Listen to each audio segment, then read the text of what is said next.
Now, those people that are preaching that not having regular sex can affect you health-wise, maybe they will tell a woman, oh, it will make you enter into menopause quickly, and to men, they will say irregular sex life will give you prostate cancer or whatever. It's a lie. It's a lie. Okay, let me tell you this. I'm talking to the children of God now. I mean, this video is not for everybody. If your spouse falls sick, and of course, when he or she is sick, you can't. Okay, let me use men. I think men are the one that are so much concerned about this. If your wife is sick, maybe 1 month, 2 months, 3 months, 1 year, when you are supposed to be praying for her recovery, will you not be thinking of having regular sex? Will you not be thinking, oh, if I don't have sex, I will have a prostate cancer?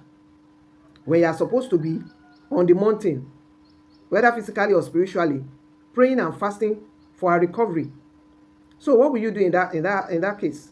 Will you say you start going to look for ladies up and down to sleep with? I don't need to mention that. You know the dangers in doing that, even apart from the spiritual dangers, the physical dangers in doing so. So I tell you, those people, they are just mounting pressure on people. They are just giving you they are just giving you fear, so that you feel like, oh, if I'm not having sex regularly, oh, I'm at risk. I'm going to fall sick. I'm going to have this problem. I'm going to have this disease. Now I'm telling you, it's a lie. It's a lie. As a child of God, if anything happens to your spouse, you are expected to stand by them in prayers.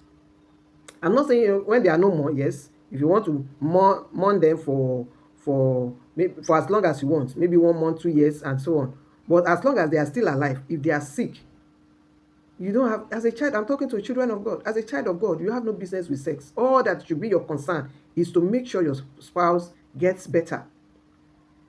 So, if it now happens that 1 year, 2 years, 3 years, 4 years, and your spouse has not recovered, will you now start going up and down to have sex? Let me ask you that question. I'm talking to the children of God, not to you, not to everybody.